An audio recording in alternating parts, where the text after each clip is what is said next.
Although humanity has faced many infectious diseases since then, the world today is underprepared to handle the COVID-19 pandemic. Our scientists, researchers, and industry have answered some questions. What is the virus? How does it spread? How can we slow it down? How do we make a vaccine? How do we administer vaccine at a scale and with speed? To these and many other such questions, many solutions have emerged. And no doubt, many more are yet to come.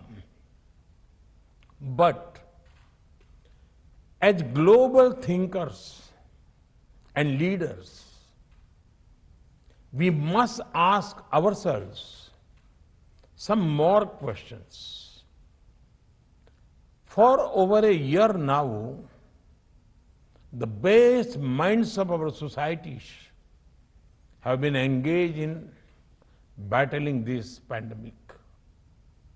All the governments of the world, at all levels, are trying to contain and control this pandemic. Why did it come to this? Is it perhaps because in the race of economic development, the concern for welfare of humanity has been left behind? Is it perhaps because in the age of competition, the spirit of cooperation has been forgotten? The answer to such questions can be found in our recent past. Friends, the horrors of the First and Second World Wars compelled the emergence of a new world order. After the end of the Second World War, over the next few decades, many structures and institutions were created. But under the shadow of the two wars, they were aimed at answering only one question: how to prevent the Third World War. Today, I submit to you that this was the wrong question. As a result, all the steps taken were like treating a patient's symptoms without addressing the underlying causes. Or, to put it differently, all the steps taken were to prevent the last war, not the next one. In fact, while humanity had not faced the Third World War, the threat of violence has not reduced in people's lives. With a number of proxy wars and unending terror attacks, the prospect of violence is ever present. So, what would have been the right question? They could have included, why do we have famines and hunger? Why do we have poverty? Or most fundamentally, why can't we cooperate to address problems that threaten the entire humanity? I'm sure that if our thinking has been along such lines, very different solutions would have emerged. Friends, it is not too late even now. The mistakes and misdeeds of the past 7 decades need not constrain our thinking for the future. The COVID-19 pandemic has presented us an opportunity to reshape the world order, to reorient our thinking. We must create systems that addresses the problems of today and challenges of tomorrow.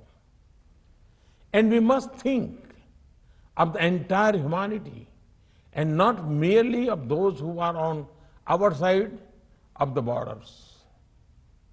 Humanity as a whole must be at the center of our thinking and action.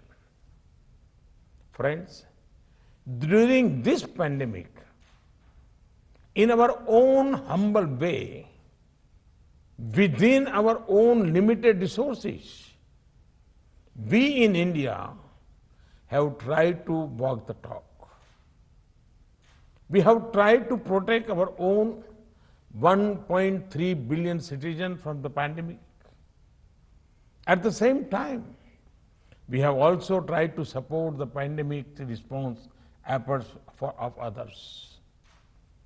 In our neighborhood, we have encouraged a coordinated regional response to the crisis.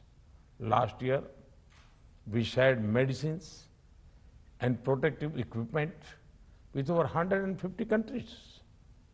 We understand fully that mankind will not defeat the pandemic unless all of us, everywhere, regardless of the color of our passports, come out of it. That is why this year, despite many constraints, we have supplied vaccine to over 80 countries. We know that the supplies have been modest. We know that the demands are huge. We know that it will be a long time before the entire humanity can be vaccinated. At the same time, we also know that hope matters. It matters as much to the citizens of the richest countries as it does to the less fortunate. And so, we will continue to share our experiences, our expertise, and also our resources with the entire humanity in the fight against the pandemic. Friends, as you gather virtually at the Raisina Dialogue this year, I call upon you to emerge as a powerful voice for a human-centric approach. As I have said elsewhere, while we may be used to having plan A and plan B, there is no planet B, only planet Earth. And so, we must remember that we hold this planet merely as trustees for our future generations. I will leave you with that thought and wish you very productive discussions over the next few days. Before I conclude, I wish to thank all the dignitaries who are adding their voices to these deliberations. My special thanks to their excellencies, the President of Rwanda and the Prime Minister of Denmark, for their valuable presence in this session of the dialogue. I also wish to thank my friend, the Prime Minister of Australia and the President of European Council, who will be joining the dialogue later. Last but not the least, my immense gratitude and heartiest congratulations to all the organizations. They have done fantastic work in putting together this year's Raisina Dialogue despite all kinds of challenges. Thank you. Thank you very much.